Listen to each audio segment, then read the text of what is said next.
हाँ दी मैं बहुत ज्यादा लेट हो रहा हूँ, आपसे बाद में बात करता हूँ। क्यों, कहाँ जा रहा है?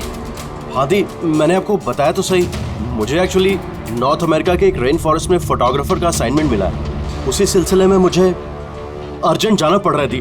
आप प्लीज क्यों क्या ये सब बाद में पूछना दी। क्या छुपा रहा है, जल्दी बता। अरे दी, मैं आपसे कुछ क्यों छुपाऊंगा दी, सच सबको पता चल जाएगा। बहुत दिनों से ये सच छिपा हुआ है, लेकिन सच को जहाँ पहुँचना है ना दी, वहाँ पहुँच के रहेगा। ये कौन सा सच, और कौन कहाँ पहुँचेगा?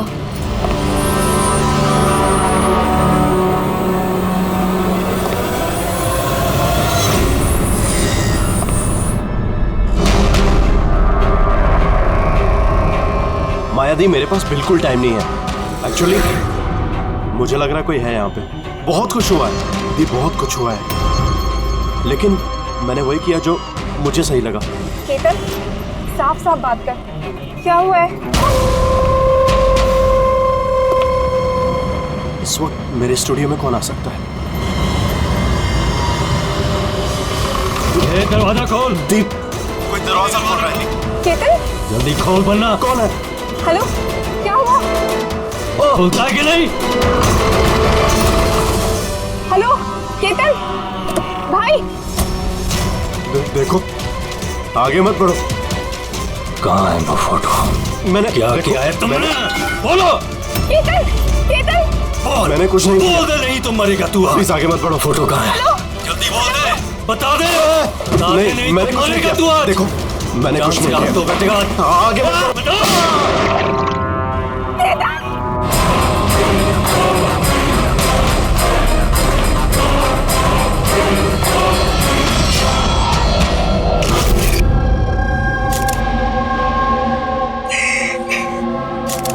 आप प्लीज बैठे, संभाल।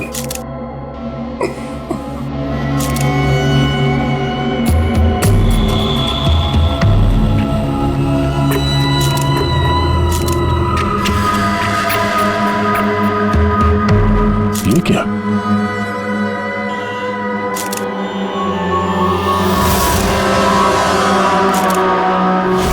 ये किसी के जूतों से आया लगता है। सर वो केतन के जूते साफ थे, क्योंकि ओके फ्लोर पे भी ऐसे निशान कहीं नहीं है। जो स्क्रेपर था।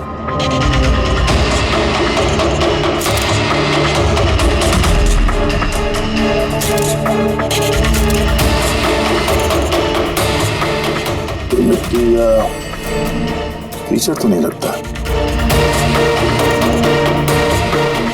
ऑयल जैसा कुछ है। एक काम करो, स्टूडियो में जितने भी फिंगरप्रिंट सब उठा लो।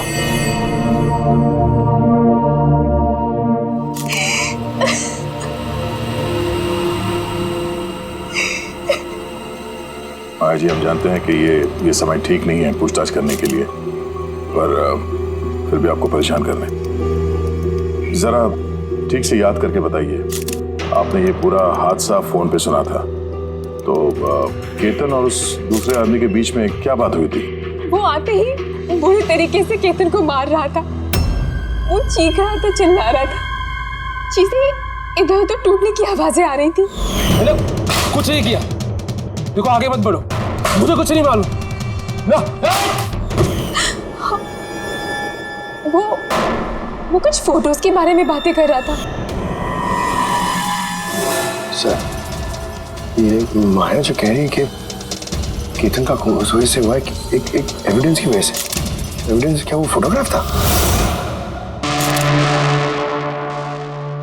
सर, केतन ने किसी कपल की इंफॉर्मेशन लिख के रखी है सर, ये देखिए, कोई मनन और शामली है, जूहू से। सर, हाँ? सर ये देखिए, कैलेंडर पर 14 अप्रैल 2018 ये डेट मार्क की है, द एनिवर्सरी। अरे ये तो आज की डेट है। इसका मतलब है आज के दिन कुछ होने वाला था जिसके बारे में केतन जानता था। उसका मोबाइल फोन चेक करो, देखो आखिरी बार किससे बात हुई थी उसकी।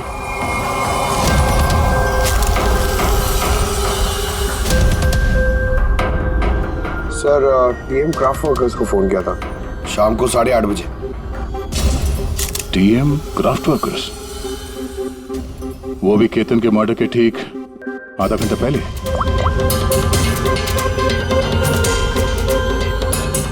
Hello, TM craft workers. जी बोलिए। हाँ, केतन ने आपको फोन किया था। किस लिए फोन किया था? आप कौन? मैं उसका दोस्त बोल रहा हूँ। हाँ, उनका फोन तो आया था। ये पूछने के लिए फोन किया था कि उनका गिफ्ट टाइम से डिलीवर किया कि नहीं। गिफ्ट? कौन सा गिफ्ट? एक फोटो फ्रेम था मनन और शामली के लिए। उनकी 25th वेडिंग एनिवर्सरी थी, तो उनको फोटो फ्रेम बना के डिलीवरी करना था। मनन और शामली, उनका घर का एड्रेस मिल सकता है? अर्जेंट है।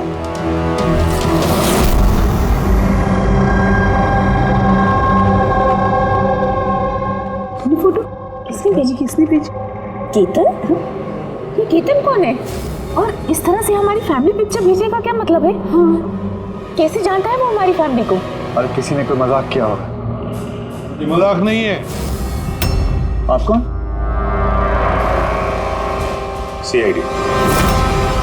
सीआईडी? केतन नाम का एक मशहूर फोटोग्राफर था, उसका खून हो गया इस फोटो की वजह से। पर सर, एक फोटोग्राफ के चक्कर में कोई किसी का मर्डर क्यों करेगा? लेकिन सर, हम तो किसी केतन को जानते भी नहीं। केतन को नहीं जानते तो फिर उसने आप लोगों की फोटो आप ही को क्यों भेजी? पता नहीं। पर हमने तो कभी ऐसी फोटो खिंचवाई भी नहीं है। और ना ही ऐसी दीवार हमारे घर पर है। सर, हमने तो कभी नहीं देखा। और देखिए ना सर, ये नकली फोटोग्राफ लग रहा है। आप खुद ही देखिए, इसमें दीदी है, जीजा जी है। सर, ये खाली कुर्सी रखने का क्या मतलब है इसका? सर, हमें तो लगता है कि किसी ने गलत तरीके से फोटो बनाकर हमें बेच दी है। गलती से नहीं, जानबूझकर आया है आपके लिए ये। और वो भी अपनी जान कुर्बान करके। सर, किसी ने मनन की फैमिली को मर्डर के चक्कर में फंसाने की कोशिश की है। वैसे आप कौन? ये हमारे फैमिली फ्रेंड मिस्टर विक्रम। अच्छा, आपके फैमिली फ्रेंड। सर, इसमें ये मैसेज भी है। She is hiding, save her. शायद केतन आप लोगों से किसी को ढूंढने के लिए कह रहे हैं। ढूंढने के लिए?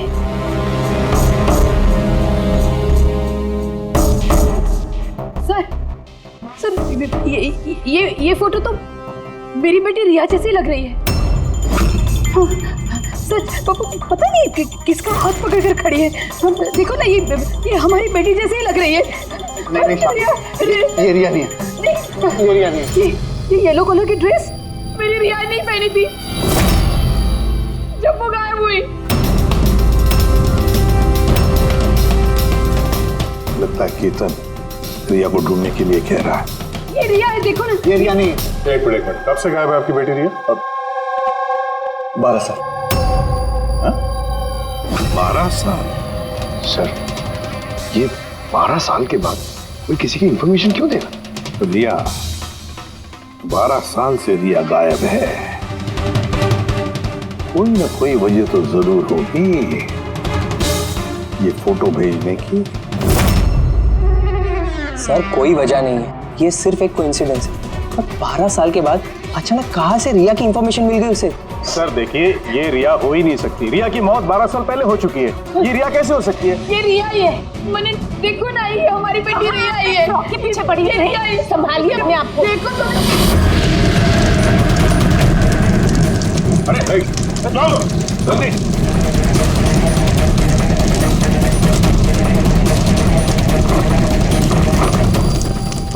सर, ये फोटो तो जल गया, अब क्या करें? कोई बात नहीं, दूसरा मिल जाएगा। खुद भी काम करो, टीएम क्राफ्ट वर्क्स में जाके इसका दूसरा फोटो बनवा लो। और अगर उसके पास नहीं है तो केतन के कंप्यूटर में जरूर कुछ बैकअप होगा, वहां देख लेना। मनन और शामली, आप केतन को जानते हैं या नहीं जानते, इससे हमें कोई फर्क नहीं पड़ता। लेकिन एक बात अच्छी तरह से याद रखना, केतन ने अपनी जान दी है आपकी मदद करने के लिए। वो आप लोगों से किसी को बचाने के लिए बोल रहा है। कोई छिपी हुई है, उसे ढूंढने के लिए बोल रहा है। और वो कौन है और कहां छुपी है वो तो हम ढूंढ ही लेंगे। एक बात अच्छी तरह से याद रखना, जितने भी लोग यहाँ पर हैं उनमें से कोई भी ये शहर छोड़कर नहीं जाएगा जब तक हमारी तहकीकात पूरी नहीं होती। हमें तुम सब पर शक है, सब पर। एक मिनट के लिए मनन, शामली, आयशा और विहान इनके इस नकली फोटोग्राफ को बाजू में रखते हैं और उनके पीछे जो दीवार है उन पर कंसंट्रेट करते हैं, ये फ्रेम्स और ये जो पीछे लिखे हुए नंबर्स पर। अब शामली ने इशारा किया था इस फ्रेम पर, 3 नंबर वाली फ्रेम पर, पीले रंग का फ्रॉक पहनी हुई और किसी का हाथ पकड़ा हुआ है उस लड़की ने। शामली को एकदम से लगा सर इस फोटो में ये बच्ची उनकी खोई हुई बेटी रिया है। और फिर ये message, she is hiding, save her. लेकिन सर विक्रम तो बार बार कह रहा था कि रिया मर चुकी है। हो सकता है ये मैसेज रिया के बारे में हो सकता है वो अभी भी जिंदा हो। बिल्कुल हो सकता है पूर्वी, बिल्कुल हो सकता है। और शायद केतन यही कहना चाहता है इन लोगों को, मनन के फैमिली को, कि शायद रिया जिंदा है और उसे मदद की जरूरत है। लेकिन सर उसे इतनी मेहनत करने की क्या जरूरत थी? फोन कर देता सीधे और बोल देता जो भी बोलना है रिया के बारे में, या फिर पुलिस को इन्फॉर्म कर देता। सर हो सकता है उसे किसी ने डराया धमकाया हो और तभी तो मजबूर होकर उसने ये सब किया है। केतन ने तो अपना फर्ज निभाया है और हम उसकी मेहनत को बेकार नहीं जाने देंगे। पूर्वी एक काम करो, ये पूरा का पूरा फोटोग्राफ किसी अच्छे फोटो लैब में लेकर जाओ और ये पीछे टंगी हुई ये जो छोटी छोटी फ्रेम्स है ना, उनको अच्छी तरह से चेक करो। और ये भी देखो ये जो वॉल है पूरी, क्या वो फोटोशॉप तो नहीं की गई है? और रिया के लापता होने की एफआईआर की कॉपी भी चाहिए हमें। केतन मनन की फैमिली को तो नहीं जानता था, तो ऑब्वियसली रिया को भी नहीं जानता होगा, तो फिर उसने मनन की फैमिली को ये इंफॉर्मेशन क्यों दी और इस तरह से क्यों दी? सर केतन का खूनी जरूर रिया के फैमिली से जुड़ा हुआ है सर। इन सारे लोगों के फोन रिकॉर्ड्स चेक करो फ्रेडी, और साथ साथ केतन के फोन रिकॉर्ड्स भी। और एक बात, मनन की फैमिली पर कड़ी नजर रखो और साथ साथ उनका जो दोस्त है ना विक्रम, उस पर भी देखो ये लोग कहाँ कहाँ जाते हैं, किस किस से मिलते हैं, क्या क्या करते हैं। एक एक बात पर कड़ी नजर रखो, एक एक बात की खबर रखो। इस केतन के साथ जितने भी लोग काम करते थे ना, उनसे मिलना पड़ेगा। आप दोनों तो केतन को बहुत अच्छी तरह से जानते थे, तो कभी उसने आप लोगों को बताया किसी छोटी सी बच्ची के बारे में, जू के एक फैमिली के बारे में, उनके फैमिली पोर्ट्रेट के बारे में? जी नहीं सर, मुझे तो अब तक उसने कभी कुछ नहीं बताया। अच्छा, केतन सिर्फ आपके लिए काम करता था या और भी कुछ करता था किसी और के लिए भी? केतन मेरे लिए फैशन फोटोग्राफी करता था, साथ ही साथ बड़े बड़े फैशन हाउसेस के लिए एक्सक्लूसिव कैटलॉग शूट करता था। माया, आप केतन की बहन है तो आपको तो पता हो गया वो किस किस से मिलता था। सर केतन बहुत ही रिजर्व रहता था, बस अपने काम में ही मग्न, और उसके दोस्त भी गिने चुने ही थे। और सर हाल ही में केतन को एक इंटरनेशनल एग्जीबिशन के लिए असाइनमेंट मिला था, जिसके लिए वो मुंबई की गलियों में घूमकर स्ट्रीट फोटोग्राफी शूट किया करता था। वो फोटोग्राफ देख सकते हैं हम? जी सर।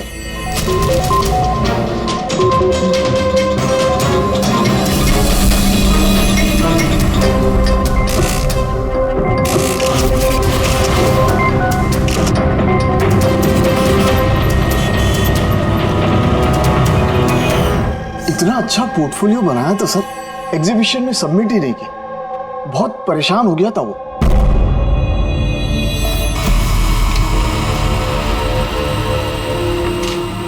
ये वॉल और उस पे लगे हुए सारे फोटोज एंड नंबर्स असली है। और बाकी सब? जिसने भी ये बनाया है उसने सिर्फ इस वॉल के ऊपर फैमिली वालों की फोटोज डाल दी इस खाली कुर्सी के साथ, ताकि ऐसा लगे कि फैमिली वालों ने इस वॉल के आगे बैठकर फोटो खिंचवाई। हाँ, लेकिन ये दीवार तो पक्का असली है। काफी एक्सपर्ट इंटीरियर डिजाइनिंग का काम लगता है। मैग्नेटिक वॉल है ये, आजकल बहुत कम जगहों पे देखने को मिलती है। Magnetic wall? हाँ, मैग्नेटिक वॉल बनाने के लिए वॉल को एक स्पेशल पेंट से पेंट किया जाता है, जिसके केमिकल कंपोजिशन में मैग्नेटिक एलिमेंट्स होते हैं जो उस दीवार को मैग्नेटिक प्रॉपर्टीज दे देते हैं। यानी ये दीवार तो ऑलमोस्ट मैग्नेट जैसी है। एकदम सही। अब उस पे कोई भी मेटेलिक चीज बिना किसी हुक या कील के चिपका सकते हो या निकाल सकते हो। उसी तरह ये वॉल भी मैग्नेटिक वॉल है। Thank you. Thank you ma'am. Mumbai की गलियों में घूम घूम के फोटोग्राफी कर रहा था,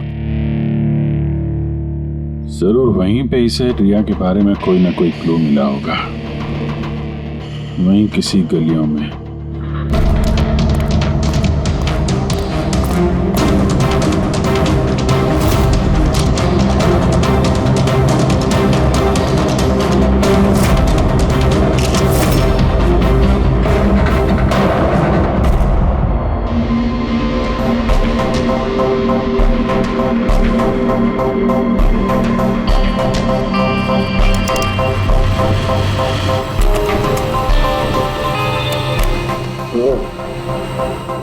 ये बात है।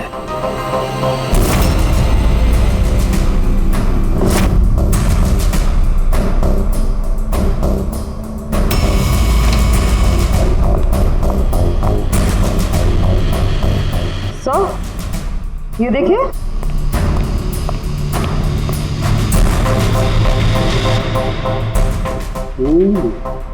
Good job Tarika. Thank you. बोल साहब के क्या मिला? बॉस एक खास चीज मिली है। दया तुम्हें याद है, तुमने मुझे कुछ चिकना सा पदार्थ ला करके दिया था जो तुम्हें क्राइम स्पॉट पे से मिला था, याद है? सर ये वहाँ क्राइम सीन पर मिला। ये मिट्टी या डामर तो नहीं लगता, शायद कोई ऑयल या ग्रीस हो सकता है। तुम बिल्कुल सही सोच रहे थे दया, वो ग्रीस ही है। बॉस मुझे उस पदार्थ में ग्रीस के ट्रेसेस मिले, और ये ग्रीस इतनी पुरानी है कि अब तो अपना केमिकल कंपोजिशन भी बदलने लगी। एक मिनट साहब के पुरानी मतलब कितने पुराने हैं? मतलब बॉस जिस जगह से ये ग्रीस के धब्बे मिले हैं वो जगह काफी पहले बंद हो चुकी होगी। और सर केतन के नाक के फ्लूइड्स में से मुझे ये एक्रिलिक, नायलॉन, पॉलिएस्टर, पॉलीप्रोपिलीन, इन सब चीज़ों की ट्रेसेस मिले, और उसके लंग्स में भी ये सारी सेम चीज़ें मिली हैं, fabric fibres. Nylon, polyester, olefin, acrylic, क्या ये सब सारी चीजें तो फैब्रिक से जुड़ी हुई हैं?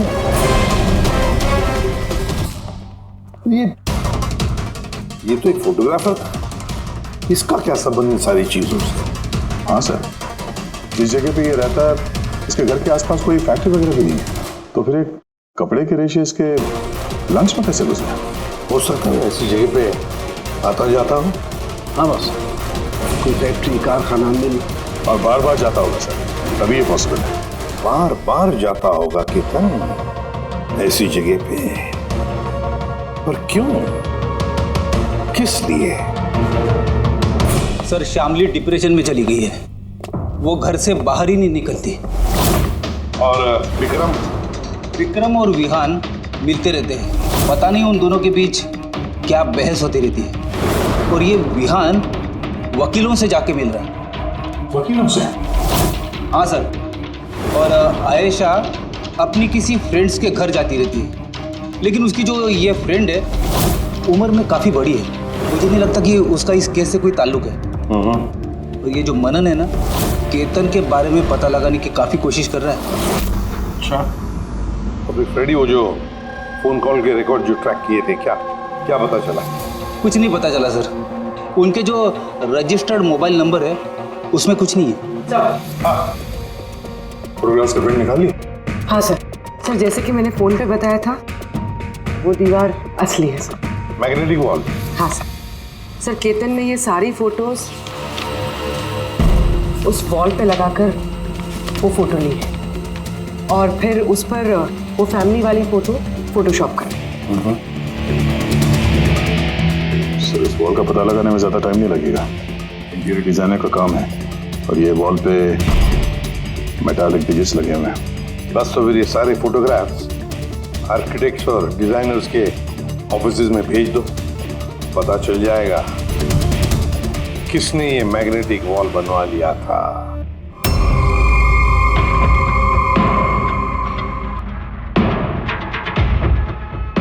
अब ये जो फैमिली बैठी हुई है, इनके पीछे जो दीवार है वो आपने बनाई है क्या? सर एक NRI इंटीरियर डिज़ाइनर है, वो अपने बोल्ड और क्रिएटिव डिज़ाइन को लेकर काफ़ी फेमस है, हो सकता है उसी ने वो बनाई हो। ऑफकोर्स ये मेरे ही डिज़ाइंस है, मैजिक लाइफ एड लैब्स के लिए डिज़ाइन की थी मैंने। इट्स अ मैग्नेटिक वॉल, ये सारे नंबर्स मैग्नेटिक मटेरियल के हैं जिसे बिना कोई हुक या कील के लगा भी सकते हैं और निकाल भी सकते हैं। लेकिन मेरे डिज़ाइंस के हिसाब से ये सारे सीरियल नंबर्स में थे, जैसे 1 2 3 4 5 6 7 8 9 10। हाँ मगर मैम इसमें तो नंबर्स 1 3 2 0 6 7 8 9 ये ऐसे कैसे है? सर शायद केतन ने किया, लेकिन उसने इस वॉल की फोटो क्यों ली? ये तो अब मैजिक लाइफ एड लैब वाले ही बताएंगे। सर यही है वो वॉल जिसकी आपने हमें फोटो दिखाई थी? हाँ सर, और वॉल पे फोटोज़ के जो एक्चुअल नंबर थे वो ये थे सर। फोटोज़ में जो भी चेंजेस थे वो केतन ने किए थे सर। केतन, ये नंबर्स तो ऑर्डर में थे ना, फिर तुमने सिर्फ 3206 को चेंज कर उसके नीचे स्पेसिफिक फोटोज़ क्यों लगाई है? कुछ नहीं, वो पजल्स बना रहा, नंबर्स और फ्रेम्स को मिला के एक इंटरनेशनल एग्जीबिशन है उसी के लिए।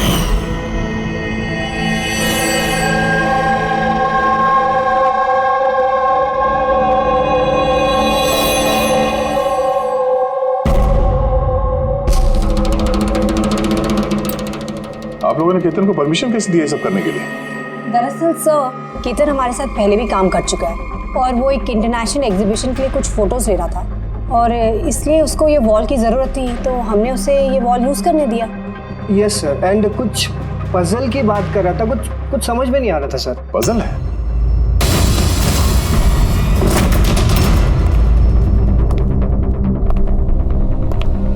नंबर्स में पजल? उस पोर्ट्रेट में 3206 था और उसके नीचे जो फोटोग्राफ्स हैं, कहीं वो फोटोग्राफ्स ही पजल तो नहीं? हो सकता है केतन हमें उन फोटोग्राफ्स के जरिए रिया की कहानी बताना चाहता हो।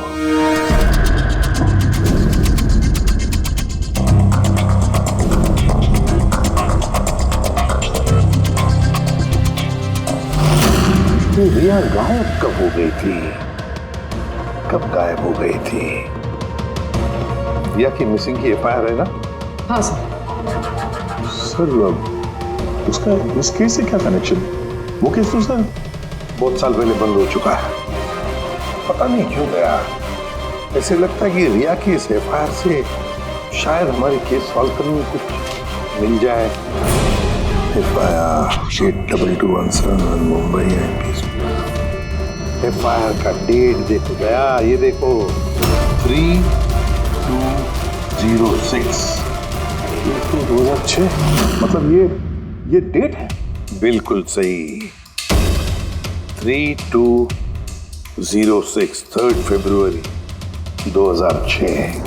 दीदी हौसला रखिए। पता नहीं मेरी बेटी किस हाल में होगी। आप लोग मजाक तो नहीं कर रहे? आप वाकई में मेरी बेटी को ढूंढेंगे? वो एक्चुअली जिंदा है क्या? आपकी बेटी जिंदा है, ये सुनकर आपको खुश होना चाहिए, और आप हमसे ऐसे बात कर रहे हैं? डैड, मेरी बहन रिया जिंदा है। सर कहाँ है वो? देखिए, हम बहुत नजदीक हैं रिया का पता लगाने के, इसलिए आप लोगों को जो कुछ भी पता है हमें बताइए। आखिरी बार आप लोगों ने उसे कब देखा था, क्या हुआ था उसके साथ, और एग्जैक्टली गायब हुई कैसे वो? लेकिन सर इन 4 फोटोज का क्या मतलब है? केतन जरूर हमें रिया के बारे में कुछ बताने की कोशिश कर रहा था।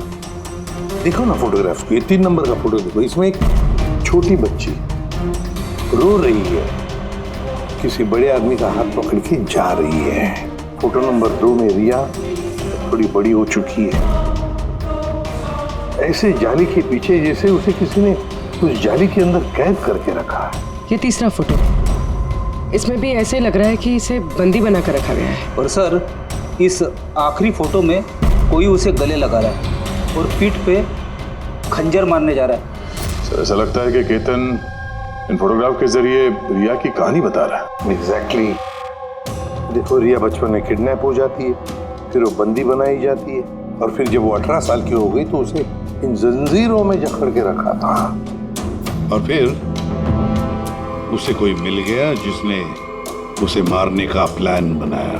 कोई ऐसा जिस पर रिया विश्वास करती है। मतलब सर, केतन ने जानबूझ के मॉडल्स की ऐसे फोटो बनाई है ताकि सच को सामने लाया जा सके। इसलिए उसने केतन को रास्ते से हटा दिया। रिया बाकी बच्चों की तरह नॉर्मल नहीं थी। उसका दिमाग उसकी उम्र के बच्चों के कंपैरिजन में बहुत ही कमजोर था, इसीलिए उसे लगातार दवाइयों की जरूरत पड़ती थी। अगर वो दवाइयां नहीं लेती थी तो उसका दिमाग कंट्रोल में नहीं रहता था। वो कुछ भी कर सकती थी, वो अपने आप को चोट पहुंचा सकती है, वो अपने आप को मार भी सकती है।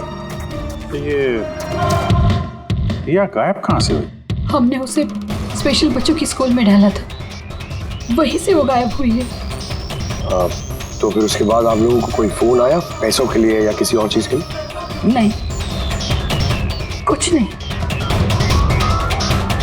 हाँ, पर बाद में हमें पता चला कि हॉस्पिटल में से उसकी मेडिकल फाइल गायब हो गई थी। फाइल गायब हो गई? कोई भला ऐसा क्यों करेगा? वो भी ऐसी लड़की की जिसकी दिमागी हालत इतनी नाजुक है। वही तो मैं कह रहा हूं। अरे जिसकी दिमागी हालत इतनी नाजुक हो, वो लड़की 12 साल कैसे जिंदा रह सकती है? अरे मुसीबत थी वो। कैसे कह सकते हैं आप ये? शर्म आनी चाहिए आपको। बेटी है वो आपकी। एक बात तो समझ में आ गई मिस्टर मनन, अगर रिया मिल भी गई तो आपको ज्यादा खुशी नहीं होगी। लेकिन हम उन्हें ढूंढ के रहेंगे किसी भी तरह।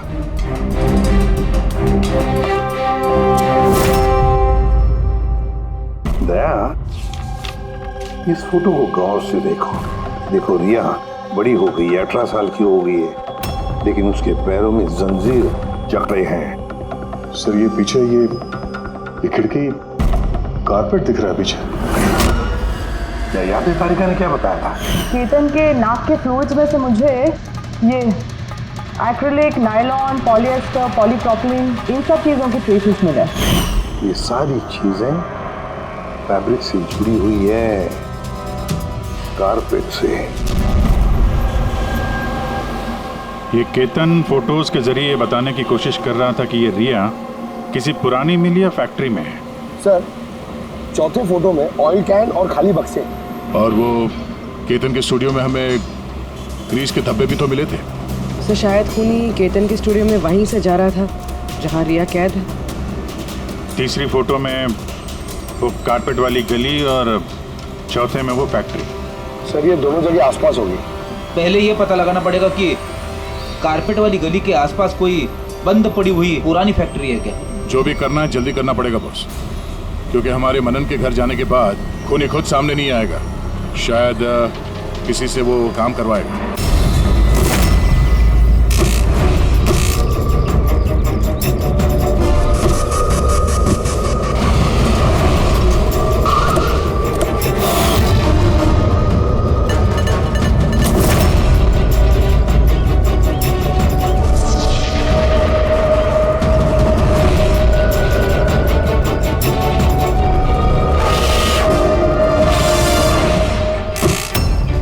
इन्होंने ही हमें पैसे दिए थे हमारी फोटो खिंचाने के। 2 दिन के लिए आए थे, तीसरे दिन भी दिखे थे, लेकिन वो शायद किसी का पीछा कर रहा था।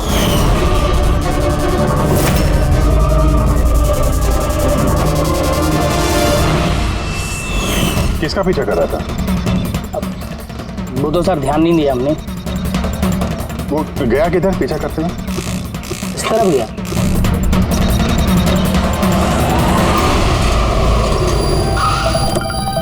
हाँ पहुंच गया हूं मैं, फिक्र मत करो, जिंदा नहीं बचेगी वो।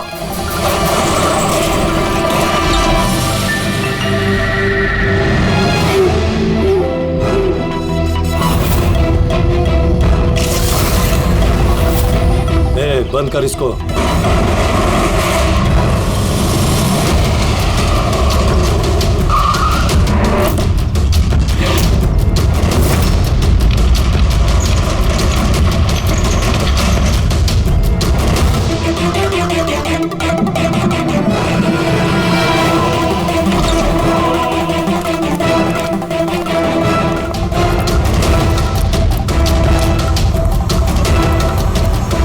मजबूरी है, करना पड़ेगा। बच्ची की बॉडी को ठिकाने लगाने के बाद इस सारी जगह को आग से खत्म कर दो, ताकि किसी के हाथ में कोई सबूत ना जाए। यहाँ पे तो कुछ मिला नहीं, चलो दूसरी जगह देखते हैं।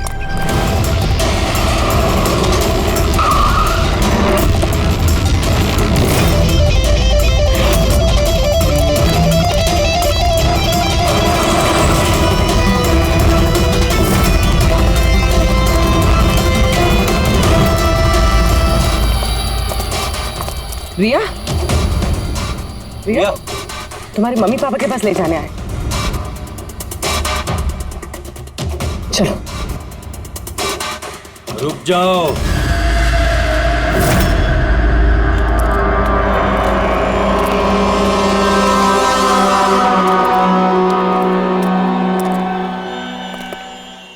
रिया बेटा, आजा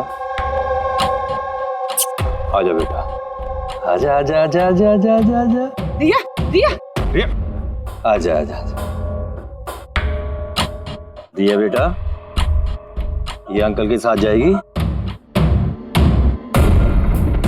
ये बच्ची तुम लोगों के साथ नहीं जाएगी, कोशिश करके देख लो। ये ठीक कह रहा फ्रेडी।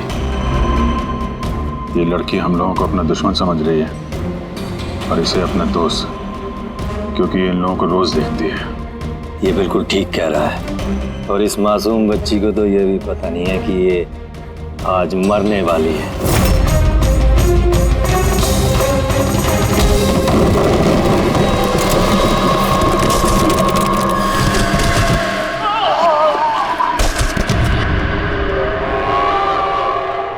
कौन हो तुम लोग? किसने भेजा तुम्हें? ये तुम्हें कभी पता नहीं चलेगा।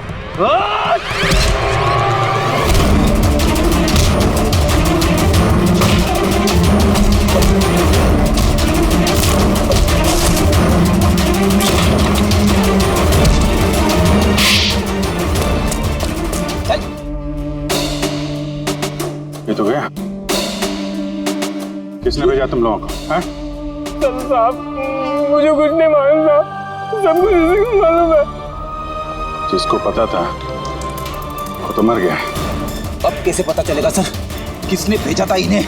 रिया तो बेचारी इतनी डरी हुई है, कुछ बोल भी नहीं सकती। रिया बोल नहीं सकती, मगर पहचान तो सकती है।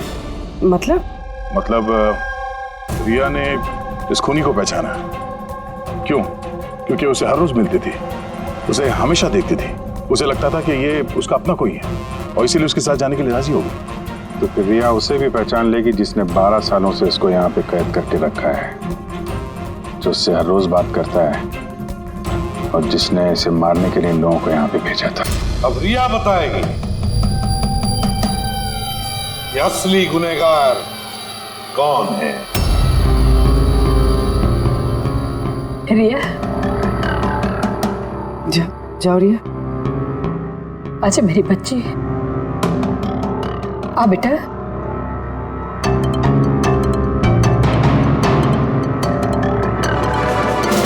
रिया,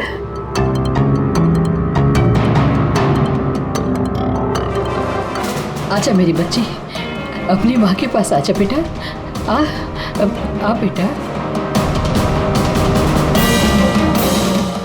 आ बेटा, आजा आजा मेरी बच्ची, आजा बेटा। रिया,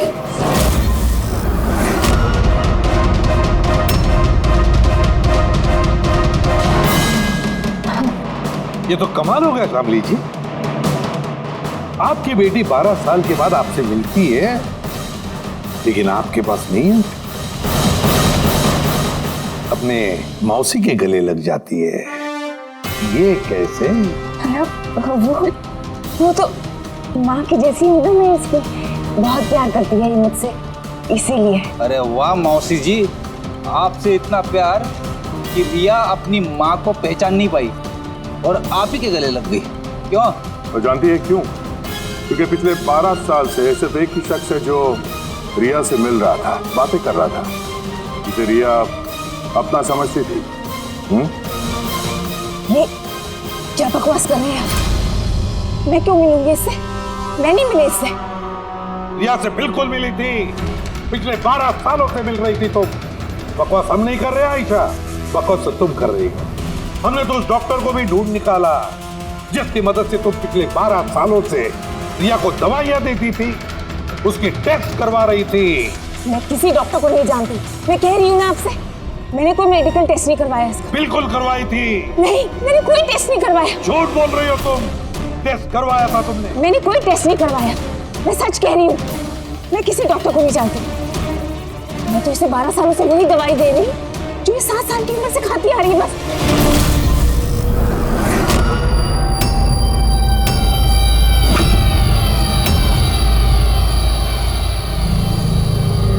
फंस गई ना? हाँ? इस आदमी को आपने भेजा था रिया को मारने के लिए। उसके मोबाइल में हमें उसका नंबर मिला जो इत्तेफाक से आपकी दोस्त है, जिससे आप अक्सर मिलती हैं। आयशा, तुमने ये सब क्यों किया? विहान के लिए। मेरा डिवोर्स हो चुका था, मेरी जिंदगी का वैसे भी कोई ठिकाना नहीं था। मैं विहान को किसके सहारे छोड़ती? मुझे ऐसा लगा कि ये पूरी प्रॉपर्टी, पैसा, ये सब मेरे बेटे को मिलना चाहिए, रिया को नहीं। रिया तो वैसे भी दिमागी मरीज है। तुमने अपने बेटे के भविष्य को संवारने के लिए अपनी बहन की बेटी की जिंदगी को अंधेरे में धकेल दिया। रिया के गायब होने के बाद मनन और शामली ने तुम्हारे बेटे विहान को गोद ले लिया। यही प्लान था ना तुम्हारा? तुम इतनी गिर गई कि तुमने एक छोटी सी बच्ची को मारने की कोशिश की। मैं उसे मारना नहीं चाहती थी, माँ हूं मैं भी। मेरा यकीन मानिए, मैं रिया को चोट नहीं पहुंचाना चाहती थी। बहुत कोशिश की मैंने उसे संभालने की, लेकिन संभाल नहीं पाई और इसीलिए तुमने रिया को मारने का प्लान बनाया। ये केतन कहाँ से बीच में आया और उसे रिया के बारे में कैसे पता चला?